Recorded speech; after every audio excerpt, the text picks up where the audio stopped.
స్థానిక సంస్థల ఉప ఎన్నికల్లో సైనికుల్లా పనిచేసిన నేతలు గెలిచిన అభ్యర్థులను వైఎస్ఆర్సీపీ అధినేత వైఎస్ జగన్మోహన్ రెడ్డి అభినందించారు. ముఖ్యంగా మహిళా నేతలు చూపిన తెగువను ప్రత్యేకంగా ప్రశంసించారు. అక్రమ కేసులు, దాడులకు ఎదురొడ్డి నిలబడిన ప్రజా ప్రతినిధులందరికీ జగన్ హ్యాట్స్ ఆఫ్ చెప్పారు. పార్టీ కేంద్ర కార్యాలయంలో పలు జిల్లాల నేతలతో సమావేశమయ్యారు వైఎస్ జగన్. ఇటీవల ఏపీలోని పలు ప్రాంతాల్లో జరిగిన స్థానిక సంస్థల ఉప ఎన్నికల్లో అధికార పార్టీ నేతలు ఎన్ని అక్రమాలు చేసినా, అరాచకాలకు పాల్పడినా వైఎస్ఆర్ కాంగ్రెస్ పార్టీ ప్రజాప్రతినిధులు మొక్కవోని ధైర్యంతో నిలిచారు. తాము నమ్ముకున్న పార్టీని గెలిపించారు. ఎవరిని కుట్రలు చేసినా తాము తమ అభిమాన నేత వైఎస్ జగన్ అడుగుజాడల్లోనే నడుస్తామని తేల్చి చెప్పారు. ఎంపీపీ, జెడ్పీ ఉప ఎన్నికల్లో కూటమి నేతల కుట్రలకు ఎదురొడ్డి నిలిచిన పార్టీ పోరాట యోధులను అధినేత వైఎస్ జగన్ కలిశారు. ఒక్కొక్కరితోనూ స్వయంగా మాట్లాడి అభినందించారు.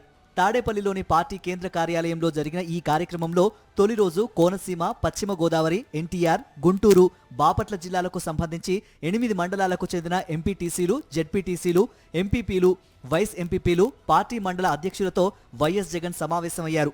ఉప ఎన్నికల సందర్భంగా చోటు చేసుకున్న పరిణామాల గురించి అడిగి తెలుసుకున్నారు. కూటమి అరాచకాలకు ఎదురొడ్డి నిలిచిన మహిళా ప్రజాప్రతినిధులను జగన్ ప్రత్యేకంగా అభినందించారు. చాలా అంటే చాలా గట్టిగా నిలబడిన వాళ్ళు ఎవరైనా అంటే నా చెల్లెమ్మలు, నా అక్క చెల్లెమ్మలు అని చెప్పి గర్వంగా చెప్తా.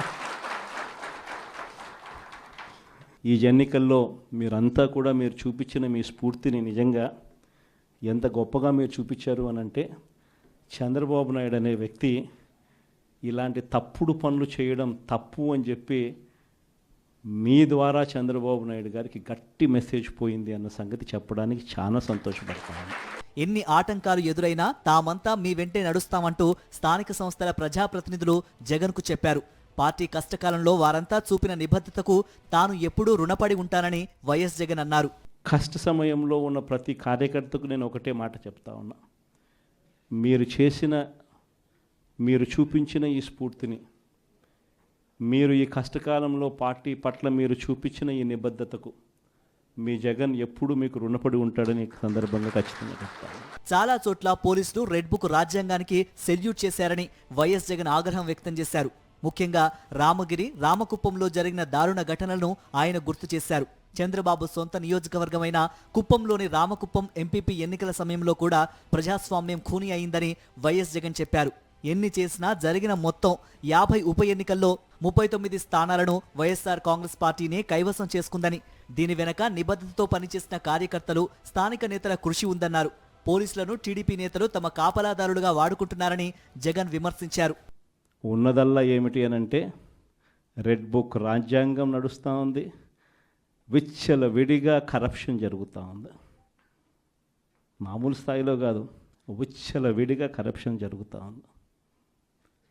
పోలీసులు పూర్తిగా వీళ్ళ కాపలాదారులుగా వాడుకుంటా ఉన్నారు.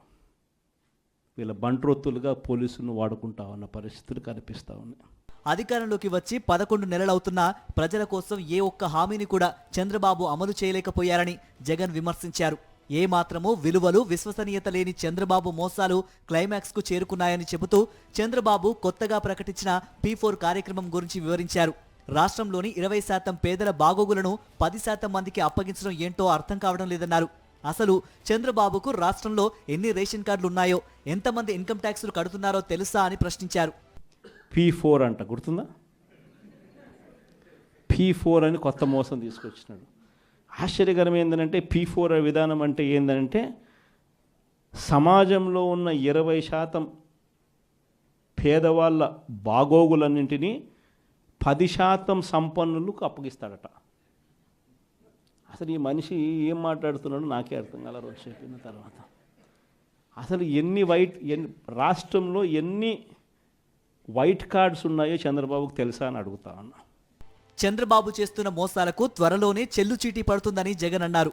వైఎస్ఆర్ కాంగ్రెస్ పార్టీ నాయకులు, కార్యకర్తలకు మంచి రోజులు వస్తాయన్నారు. జగన్ 2.0లో ప్రతి కార్యకర్తకు పార్టీ అండగా ఉంటుందని చెప్పారు.